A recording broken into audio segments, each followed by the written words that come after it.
मैं डॉक्टर नरेश चंद्र गोयल, सह आचार्य Hindi, MSJ college Bharatpur. आज हम कहानी के तत्वों के अंतर्गत भाग संख्या 5 के बिंदु भाषा शैली पर विचार करेंगे।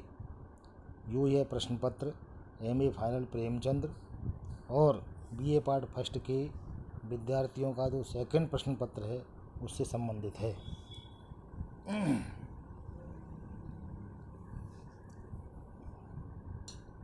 भाषा शैली। कहानी की भाषा उसका वाहन है। भाषा पर सवार होकर कहानी पाठक की सेवा में प्रस्तुत होती है।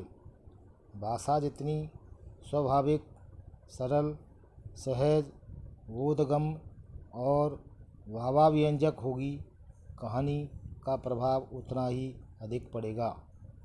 भाषा के द्वारा कहानी की स्वाभाविकता की रक्षा होनी चाहिए। स्वाभाविकता के लिए भाषा को देश काल, परिस्थिति, पात्र आदि के अनुकूल होना चाहिए। भाषा की स्वाभाविकता के साथ ही चित्रात्मकता भी एक आवश्यक गुण है। कहानीकार इस प्रकार की शब्दावली का प्रयोग करता है कि भाषा में चित्र खींच देने का गुण आ जाता है। यह विशेषता कहानी में एक विशेष प्रकार की शक्ति पैदा कर देती है। कहानीकार भाषा शैली की दृष्टि से स्वतंत्र होता है। वह पात्रों के अनुकूल तथा अपनी रुचि के अनुसार भाषा का प्रयोग कर सकता है। जिस प्रकार का उसका उद्देश्य होगा, जिस प्रकार का वो चित्र खींचना चाहता है या कोई नाटकीय शैली के अंतर्गत बात करना चाहता है, उसी के अनुसार वह भाषा का प्रयोग करता है। अच्छी शैली के लिए कहानीकार को लक्षणा, व्यंजना, सुगठित वाक्य विन्यास, अलंकारिकता, चित्रात्मकता, स्पष्टता और विनोद प्रियता का प्रयोग करना चाहिए।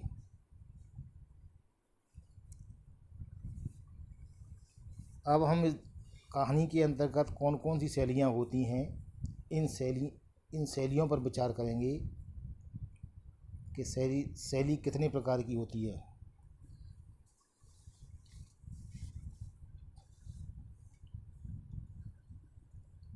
नंबर 1 है आत्मकथनात्मक शैली। इस शैली में कहानी आत्मकथा की तरह लिखी जाती है। कहानीकार अपने को नायक, पात्र या दर्शक आदि के रूप में मानकर यह दिखाता है कि सारी घटनाएं उसके सामने घटती रही हैं। आत्मकथा लेखक की तरह इन कहानियों में उन्हीं घटनाओं तथा प्रतिक्रियाओं का वर्णन करता है जिनकी निजी जानकारी लेखक को होनी संभव होती है।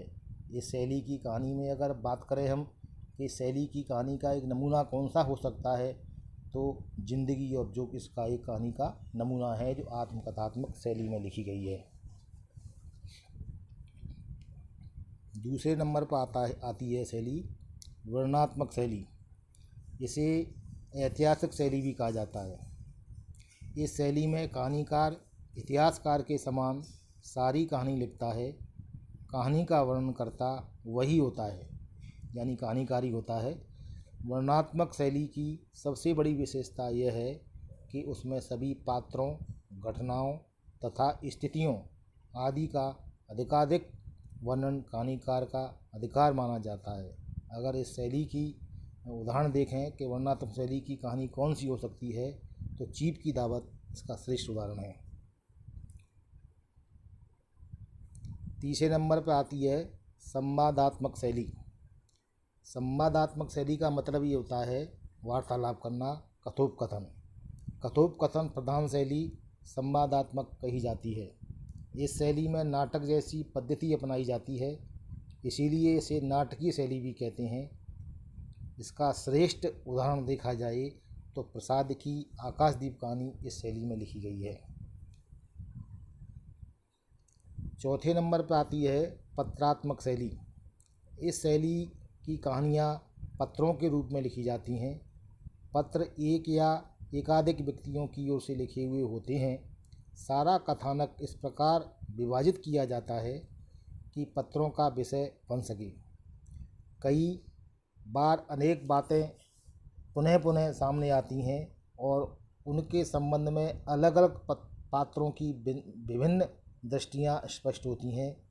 अगर इस दृष्टिकोण से हम देखें कि पात्रात्मक शैली में लिखी गई कहानी कौन सी है, तो सुदर्शन की वरदान कहानी इसका अच्छा उदाहरण है।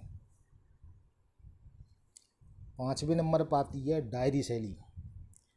डायरी शैली बुद्धिजीवियों का मुख्य कर्म माना जाता है, अर्थात डायरी वही लिखेगा जो थोड़ा सा लिखने में या बुद्धि रखता होगा, तो इसीलिए ये डायरी बुद्धिजीवियों का काम मानी जाती है।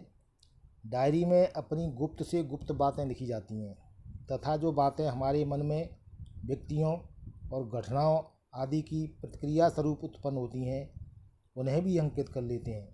यदि इस प्रकार की सामग्री का प्रयोग विश्वसनीय ढंग से करना ही हो तो डायरी शैली की कहानी लिखना आवश्यक होता है। अगर इस शैली में लिखी गई एक कहानी का उदाहरण देखा जाए तो मनु भंडारी की यही सच इस कहानी का इस शैली में लिखी गई श्रेष्ठ कहानी है। अंतिम शैली है मिश्रित शैली। जो कहानी किसी एक शैली में न लिखी जाकर कई शैलियों का प्रयोग क्षेत्र बने उसे मिश्रित कहानी की संज्ञा दी जाती है।